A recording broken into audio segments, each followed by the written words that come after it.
بسم الله الرحمن الرحیم. سلام علیکم ګران زده کوونکو، ښه راغلاست د مثلثات درسونو ته. هیله ده چې جوړ او روغ اوسئ او د مثلثات درسونه مو در سره لیدلي وي.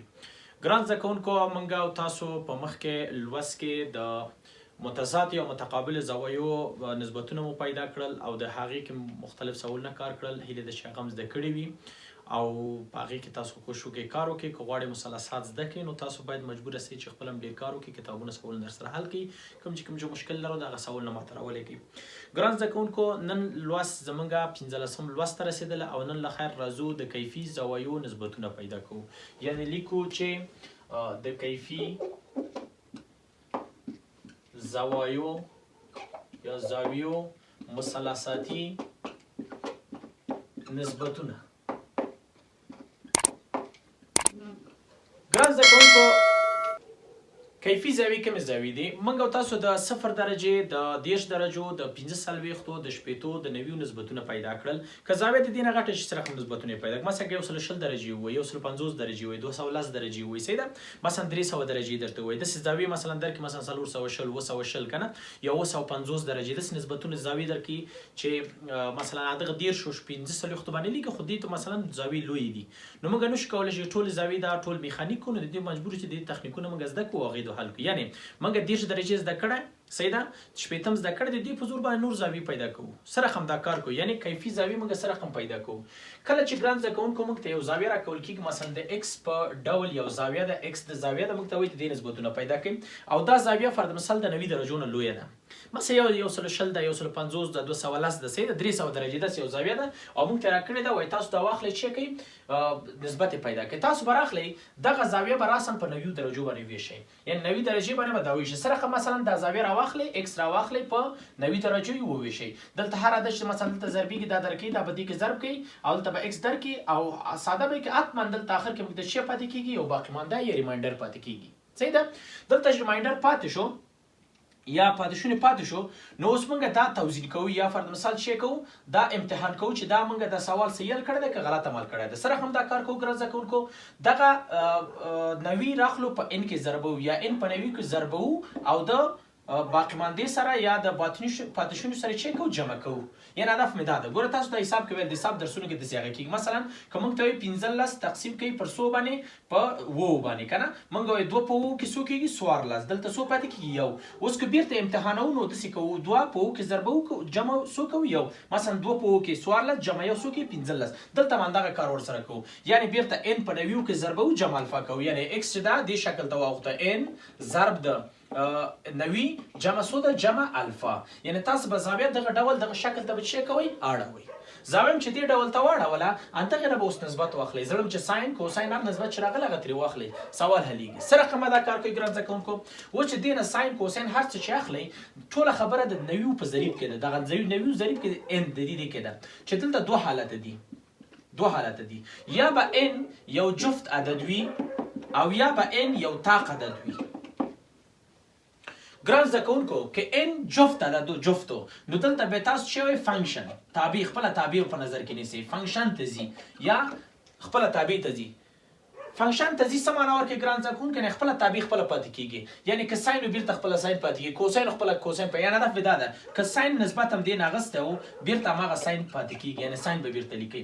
که کوساین هم ترې نه اخیستی و، بیرته به هماغه کوساین ولیکئ. که تانجانت و هماغه تانجان به بیرته ترې نه واخلئ، تانجان هماغه به بیرته ولیکئ. کو تانجان که بیرته به هماغه کوتانجان تاسو ولیکئ، صحیح ده؟ او که سکنډ بیرته به هماغه سکنډ ولیکئ، او که کو سکنډو بیرته به هماغه کو سکنډ تاسو ولیکئ. داسې یعنې بیرته باندې دغه نسبت ولیکئ. کله چې ضریب د 90 دغه 90 ضریب چې جفتی. او که طاقو بیا ورته کو فنکشن وایي ګران زده کوونکو. کو فنکشن به اخلئ، کو فنکشن ته ځي. کو فنکشن ته څنګه معنا؟ یعنې که ساینو نو کو به ورکړي، نو چې ته وړي کوساین ته وړي. او که کوساینو کو به ترې واخلئ، ساین ته به ووړي. که تانجانتو کو به ورکړي چې کېږي، کو تانجان ته به ووړي. که کو تانجانتو کو به ترې واخلئ چې کېږي، تانجان ته وړي، صحیح ده؟ که سکنډو کو ورکړي چې کېږي، کو سکنډ، صحیح ده؟ او که کو سکنډو کو ترې واخلئ چې کېږي، سکنډ ته وړي. دغسې کار به کوئ. یعنې اول به زاویه راواخلئ، 90 باندې وویشئ، دغه شکل ته به یې واړوئ. ضریب د 90 به وګورئ. که دا طاقو داسې کو فنکشن ته به لاړ شي، او که جفتو فنکشن ته به لاړ شي. صحیح ده. نو د دې مسؤلیت خلاصیږي بیا دغه نسبت د دې زاویې نه واخلي. مثلا سره هم ګران زده کوونکو موږ ته فرض مثال زاویه راکوي. زاویه راکوي مثلا څو زاویه 150 درجې راکوي او د دې نسبت موږ نه غواړي. وایي د 150 درجو نسبت پیدا کوي. صحیح ده. دا زاویه مثلا د 90 نه لویه ده. دا به راواخلئ راساً تقسیم په 90 به کوي. 150 به راواخلئ په 90 به یې وویشئ. یو 90 به شي څو پاتې کېږي؟ شپېته پاتې کېږي. صحیح ده. دلته اوس 150 سره رقم ده لیکو 150 موږ داسې را پیدا کړي 1 ضرب 90 1 ضرب د 90 جمع څو ده؟ جمع شپېته. اول کار خلاص شو. دویم کار چې کوئ دغه 150 درجو جې معلوم کړئ کومه ناحیه کې ده ځای چیرته ده. نو موږ په ناحیه کې دا رسمو څه وایو 90 دغه د 90 جمع شپېته لږ مخکې د شپېتو په اندازه مخته لاړ شئ. نو دا زاویه په کومه ناحیه کې ده؟ په دویمه ناحیه کې ده چې نظر د اسیټیک ده. دلته ساین او ساین او ماکوس چې کوسیکنډ د دواړه چې دي مثبت راځي. لکه سره رقم اوس راځو د دې نسبت اخلو. مثلا ساین د 100 درجو اخلو. ساین د 150 درجو مساوي کیږي ساین د 150 درجو په ځای کې 1 ضرب 90 جمع شپېته. 1 ضرب د 90 جمع څو ده؟ جمع شپېته. داسې لیکو. اوس ګران زده کوونکو دلته څه کوو؟ ضریب د 90 څه ده؟ طاق ده. ضریب د 90 طاق د ساین څه ته وړي؟ کوساین ته ما تاسو ته څه ویلو؟ که چیرې طاق کو فنکشن ته وړي. کو فنکشن دا معنا ونی چې ساین کوساین ته وړي. نو به لیکي کوساین ده. دا نور په درد نه خو دلته کوساین د څو به ولیکئ؟ کوساین د شپېتو دا به ولیکئ. اوس به زاویه معلومه کړئ چې 150 درجې په دویمه ناحیه کې څه ده؟ ساین په دویمه ناحیه کې ګران زده کوونکو څه ده؟ مثبت. کوساین د نظره به نه ګورئ ساین د نظره به ګورئ. کوم نسبت هم چې هغه ده. ساین په دویمه ناحیه کې مثبت دلته علامه مثبت ورکړئ مساوي کیږي مثبت. ساین د شپېتو درجو ګران زده کوونکي 1 پر 2 راځي. مثبت 1 پر 2 څه شو؟ ځواب شو. صحیح شو. بل مثلا موږ اخلو دینه کوساین. کوساین د 150 درجو لیکو کوساین د 150 په ځای کې 1 ضرب 90 جمع شپېته. 1 ضرب د 90 جمع څو ده؟ جمع شپېته. داسې ضریب د 90 طاق ده کو فنکشن یعنی ساین ته وړي. ساین د شپېتو. اوس کوساین په دویمه ناحیه کې ګران زده کوونکي څه ده؟ منفي. دلته به علامه څه ورکړئ؟ منفي. مساوي کیږي منفي ساین د شپېتو څو کیږي؟ جذر د 3 پر 2. ځواب ولیکئ منفي جذر 3 پر 2. همداسې ګران زده کوونکو ولیکئ تانجان د 150 درجو مساوي کیږي تانجان د 150 به ولیکئ 1 ضرب د 90 جمع څو ده؟ جمع شپېته. ضریب د 90 څه ده ګران زده کوونکو؟ طاق ده. خپله څه ته وړي؟ کو تانجان. کو تانجان د څه شي؟ شپېته. اوس تانجان په دویمه ناحیه کې څه ده؟ منفي. دلته به علامه څه ورکړئ؟ منفي به ورکړئ. وبه لیکئ چې منفي کو تانجان د شپېتو درجو جذر د 3 پر 3 راځي ګران زده کوونکو. ځواب شو جذر 3 پر 3. همداسې راځو ګران زده کوونکو بل سوال مثلا موږ ته وایي چې د 210 درجو نسبتونه پیدا کړئ. تاسو به بیا راواخلئ 210 به په 90 وویشئ. 90 290 180 څو پاتې کېږي؟ شپېته. یعنې زاویه تبدیل شو 2 ضرب د 90 جمع څو؟ شپېته. ځای معلوم کړئ چیرته ده؟ 290 لري 290 دغه ده جمع شپېته لږ مخته ځئ. په څومره ناحیه کې راځي؟ په درېیمه ناحیه کې. په درېیمه ناحیه کې د اسیټیک له مخې ساین تانجان مثبت ده او کوتانجان معکوس. اوس به واخلو ساین ده 210. صحیح ده. اوس به ولیکو ساین ده 210 په ځای 2 ضرب د 90 جمع څو ده؟ جمع شپېته. کانکور کې ګران زده کوونکو فقط نن د یو سوال راځي. داسې نه راځي مثلا 3 وړ نسبتونه پیدا کړي او دا نه پوښتنه کوي مثلا ساین د 210 څو کېږي. تاسو به څه وایئ؟ ضریب د 90 جفت. جفت چې فنکشن د خپله تابع بیرته پاتې کېږي. ساین د 100 ساین د شپېتو پاتې کېږي. اوس د ساین چې ده په درېیمه ناحیه کې څه ده؟ منفي ده. دلته به تاسو څه ورکړئ؟ منفي شپېته. منفي ساین د شپېتو جذر 3 پر څو کېږي؟ جذر 3 پر 2. بل به راشو کوساین د 210 ته. کوساین د 2 ضرب د 90 جمع څو؟ شپېته. ضریب د 90 جفت ده. کوساین د څه پاتې کېږي؟ شپېته. کوساین په درېیمه ناحیه کې ګران زده کوونکو منفي ده. منفي کوساین د شپېتو 1 پر 2. ځواب 1 پر 2 شو. منفي 1 پر 2. تانجان راخلو. تانجان د 210 مساوي کېږي تانجان د 2 ضرب د 90 جمع شپېته. ضریب د 90 څه ده ګران زده کوونکو؟ جفت ده. بیرته د تانجان پاتې کېږي. تانجان د شپېتو. تانجان ګران زده کوونکو په درېیمه ناحیه کې څه ده؟ په درېیمه ناحیه کې مثبت ده. نو مثبت ورکوو مثبت. تانجان د شپېتو جذر د 3. ځواب یې دغه شی شو. کانکور کې یو جز راځي موږ به سوال هم هماغسې حلوو. همداسې ګران زده کوونکو بل سوال ته راځو. مثلا لیکو چې نسبت د 315 درجو موږ ته پیدا کړي. دا زاویه 315 راواخلئ. زاویه به راواخلئ 315 به راواخلئ په 90 به یې وویشئ. 390 به ولیکئ. صحیح ده. 390 200 څو کېږي؟ 270. څو را پاتې کېږي دلته؟ اوس به ولیکئ 15. درجه یا 15 صحیح ده. وبلیکئ 3 ضرب د 90 جمع څو ده 15 ځای به معلوم کړئ 93 د ګران زده کوونکو 93 داسې 93 جمع 15 لږ مخته لاړ شي 15 په اندازه دغه څه شو څلورمه ناحیه دې زاویې ته شوه. ګران زده کوونکو دلته همدا په یاد وي 3 ضرب 90 جمع 15 هم لیکلی شي هماغه 200 کې داسې هم لیکلی شي چې ولیکئ مثلا دا زاویه 4 ضرب د 90 380 منفي 15 یعنی منفي 15 هم کوي بیرته هماغه څو درکوي 315 درکوي. که دې نه ساین واخلئ ضریب به مثلا جفت د نظره به ځئ بیا هم ځای همدغلته ده او که د دې نظره هم لاړ شي داسې هم صحیح ده. صحیح ده یعنی دواړه یوه خبره ده. مثلا که 150 درجې موږ ته راکړي 150 داسې هم صحیح ده چې مثلا 90 جمع 80 ولیکئ او داسې هم صحیح ده چې مثلا 1 منفي 10 ولیکئ. دواړه خونه یوه خبره ده رقم چې تاسو نسبت اخلئ. اوس راځو نسبت اخلو. مثلا لیکو چې ساین د 315 مونږ لیکو چې ساین د 315 څو کې ګران زده کوونکو 3 ضرب د 90 جمع 15 صحیح ده.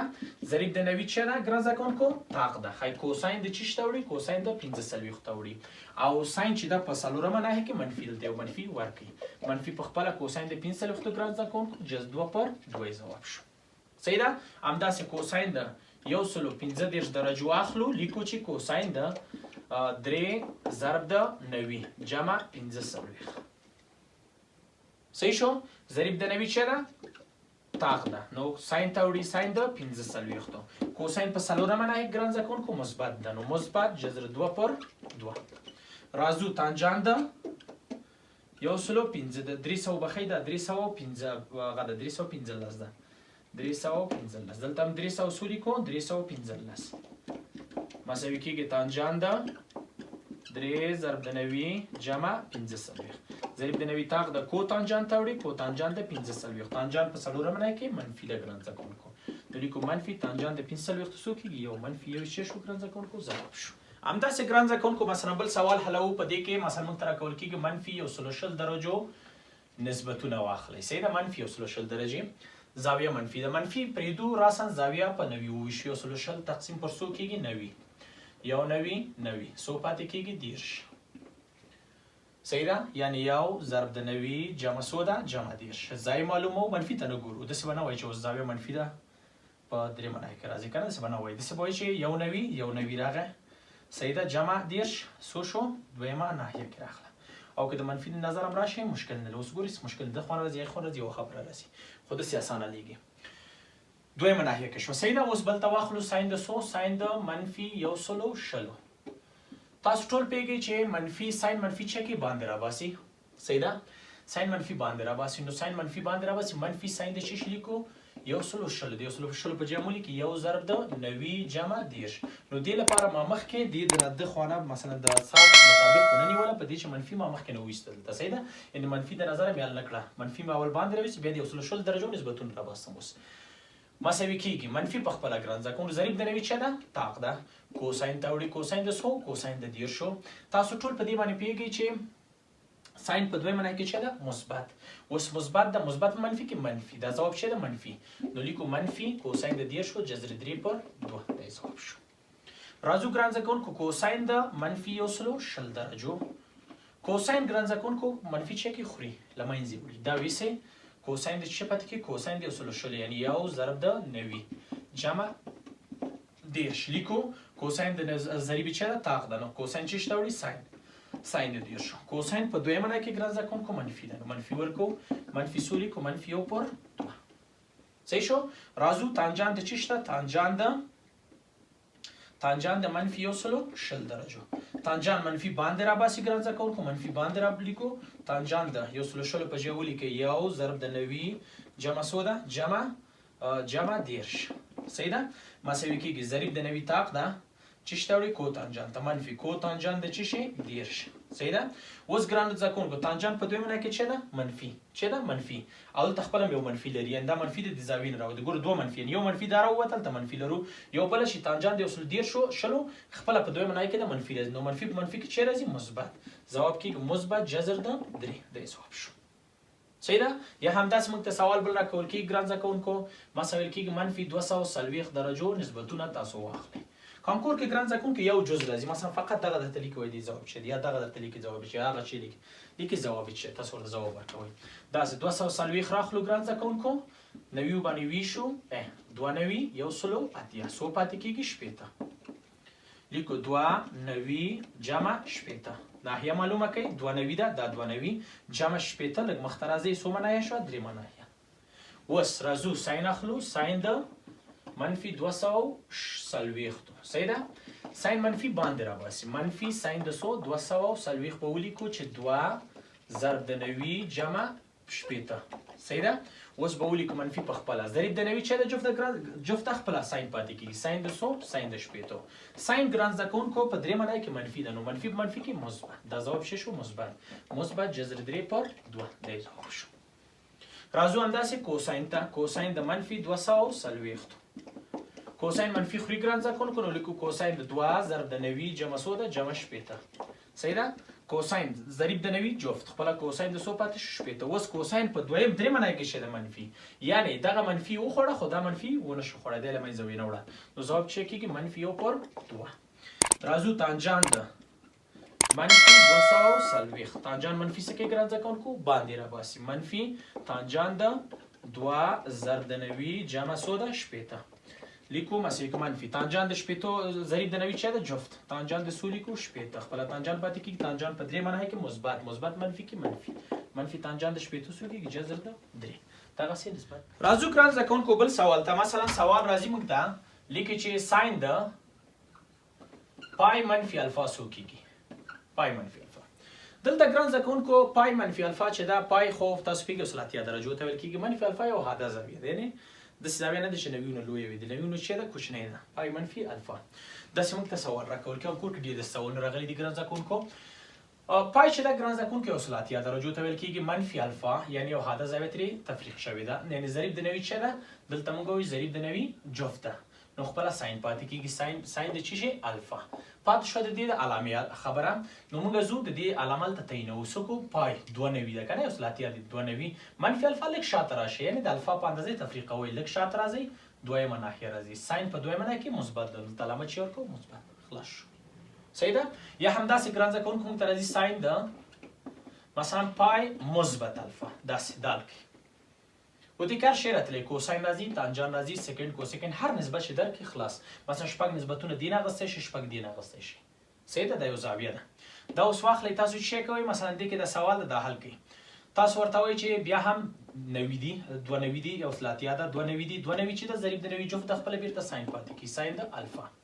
زاویه چېرته د ګران زده کوونکو ګورئ 92 ده دغه 2 جمع الفا لږ مخته کوم چې کې درېیمه ناحیه کې په درېیمه ناحیه کې ساین منفي دغسې یو منفي ورکړئ ځواب یې ولیکئ خلاصه دی خبره خو رسېدی که نه یا فرض مثال سوال درکوي چې مثلا تانجان ده داسې تانجان ده 3 پای پر 2 جمع الفا داسې جمع الفا 3 پای پر 2 200 ته ویل کېږي ګرانه خو پای پر 2 90 ضرب 3 شي څو کېږي 200 یعنې زاویه 200 3 ضرب 90 ده 3 ضرب 90 یعنې ضریب د 90 چې ده ګران زده کوونکو طاق ده طاق چې بېرته چې شته وړي کو تانجان تینا کو فنکشن کی کو تانجان ده الفا زاویه معلومه کوي 390 ده 390 جمع الفا لږ مخته لاړ شي څلورمه ناحیه تانجان په څلورمه ناحیه کې منفي علامت شی ورکړي منفي یا سوال درکول کېږي ګران زده کوونکو چې کوساین ده الفا منفي مثلا 2 پای یا 2 پای دا راته کوي تاسو اول د دې ستندر شکل پیدا کړئ مثلا الفا باید دلته 2 پای دلته یعنې زاویه د خوا باید یو منفي پکې مشترک نیسي کوساین د منفي چې مشترک ونیسي 2 پای دلته راځي منفي الفا کېږي داسې کوساین خو بیا منفي خوري که بل نسبت باندې راواسي خو د یو وخوړه کوساین د څو کېږي 2 پای منفي 100 ده منفي الفا اوس 2 پای خو 380 ته ویل کېږي یعنې 4 ضرب 90 ضریب د 90 جفت ده نو جفت د خپله کوساین د څه شي پاتې شو کوساین د الفا اوس دا زاویه چیرته ده 2 پای 490 دلته منفي الفا لږ شاته څلورمه ناحیه کوساین په څلورمه ناحیه کې چې ده مثبت دلته ځواب چې ورکړو مثبت کوساین د الفا چې شو ځواب شو یا فرض مثال موږ ته ویل کېږي چې کو تانجان ده مثلا منفي الفا منفي پای دا راته پیدا کوي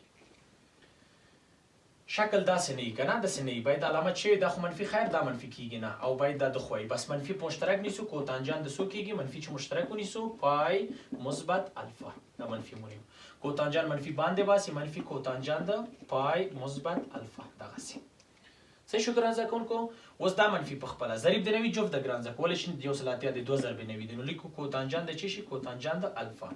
زاویه چیرته ده؟ زاویه ده پای 2 نوي دا د جمع الفا لږ مخته په څو معنی کې دریمه کې، دریمه کې کوتانجان مثبت ده، مثبت منفي کې منفي، همدغه چی شو ځواب شو. خبره خو ان شاء الله پوه شوې کنه. یا فرض مثال بل سوال ګران زده کوونکو کار کوو.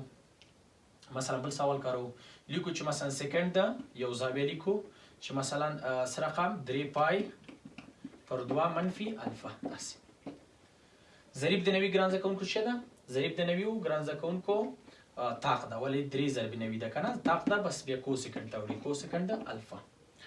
او دا 3 معنا څو معنا راځي 3 نوي دي 3 نوي منفي الفا لکه شاته راځو په 3 معنا کې 3 معنا سکند څه ده منفي، نو ته ورکو علامه شي منفي. خبره خو رسیدي کنه.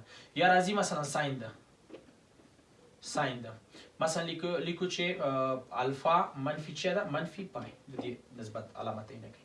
اول خو منفي پکې مشترک نیسو، منفي چې مشترک ونیسئ ساين ده منفي دا د مشترک ونیول شو، پای منفي څه پاتې شو پای منفي الفا. منفي باندې راباسو لیکل کېږي منفي ساين ده پای منفي الفا. اوس ضریب د نوي ګران زده کوونکو څه ده؟ ضریب د نوي اول خو دا منفي لیکو مساوي کېږي، ضریب دا منفي خپله لیکو. ضریب د نوي ګران زده کوونکو څه؟ ضریب د نوي جفت د 2 نوي دي کنه پای 1 د 2 نوي دي، نو ضریب د نوي څه د جفت چې بیرته خپله ساين پاتې کېږي، ساين د چی شي ساين د الفا. اوس ناحیه ګورو کومه ناحیه کې ده پای 1 منفي الفا لږ شاته په دویمه ناحیه کې ده، دویمه ناحیه کې ساين مثبت ده، مثبت منفي کې منفي، همدغه چی شو ځواب شو. صحیح ده دغسې حل. یا فرض مثال موږ ته سوال راکول کېږي ګران زده کوونکو، مثلا راته وایي چې ساين د یوې زاویې مثلا د ایکس مساوي د ا سره ده، ساين د زاویې د ا سره ده. تاسو کوساین د 3 پای پر 2 منفي ایکس راته پیدا کړئ چې دې ځواب به څه شي دا راته ساده کړئ. نو تاسو به ورته دا ساده کوئ، ورته به وایي چې ضریب د نوي چې اول دا به ساده کړئ، دا به شکل د دې جوړ کړئ. ضریب د نوي طاق د 3 نوي دي کنه، نو ساين ته وړئ، ساين د چی شي ساين د ایکس. ناحیه کومه ناحیه ده لیکو چې 3 نوي ده دا 3 نوي منفي ایکس لږ شاته راځي په 3 په 3 معنی کې کوساین منفي ده، نو منفي په خپله ګران زده کوونکو د ساين ایکس په جلته ا ورته ویلي منفي ا چې شو ځواب شو ګران زده کوونکو. دغسې خبره خو رسېدی که نه. یا همداسې راته ویل کېږي تانجان د الفا ده ا، صحیح ده. نو تاسو تانجان د صحیح ده تانجان د مثلا 3 پای پر 2 جمع الفا چې کې پیدا کړئ، مثلا دا پیدا کړئ. تاسو به چې ضریب د نوي تانجان راوړي کو تانجان د الفا ته. ناحیه چیرته ناحیه معلوموي دا ګوره 3 نوي دي 3 نوي جمع الفا لږه مخته سوم څلورمه ناحیه کې تانجان په څلورمه ناحیه کې منفي. اوس خو دا کو تانجان د تانجان نه ده، نو تاسو په دې باندې پوهېږئ چې د کو تانجان چې د تانجان معکوس ده، نو لیکئ چې مساوي کېږي منفي د کو تانجان په ځای 1 پر تانجان د الفا مساوي کېږي منفي 1 پر تانجان په ځای چې ولیکو ګران زده کوونکو 1 پر تانجان په ځای ا لیکو 1 پر ا، ځواب چې کېږي منفي 1 پر ا. مشکل خو نه ده ان شاء الله. دغسې موږ سوال حل کړو. یا فرض مثال بل سوال هم ورکوی شو ګران زده کوونکو، مثلا موږ ته وایي چې ساين د الفا د ګران زده کوونکو، نو ساين د الفا چې ده مثلا ا ده، صحیح ده ځواب چې راځي ا. نو تاسو موږ ته واخلئ چې کوساین د پای منفي الفا پیدا کړئ څو کېږي. نو تاسو یې ضریب د نوي چې ده جفت، صحیح ده جفت چې ده خپله کوساین پاتې کېږي، کوساین د چی کېږي کوساین د الفا، کوساین د الفا ولیکئ. اوس دلته کوساین د الفا کوساین د کومه ناحیه ده پای 1 منفي الفا لږ شاته، کوساین په دویمه ناحیه کې منفي ده، نو منفي کوساین د الفا. اوس منفي کوساین د الفا د ګران زده کوونکو تاسو سره ساین د الفا دلته خو قیمت نشي وضع کولی، نو لار به شي چې به کوئ مثلث به جوړ کړئ، مثلث به خپل جوړ کړئ. دغه فکر وکړئ دا د الفا زاویه د ساین چې ده وایي ا ده، یعنی مخرج یو ده، نو مقابل ضلع ا ده او دا چې ده دا یو ده، یعنی موتر څو ده یوتر یو ده.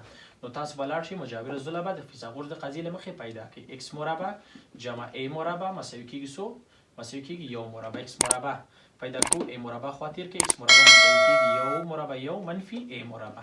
جذر دواړه خواګان نه واخلئ، جذر ده یو منفي چې ده ا مربع.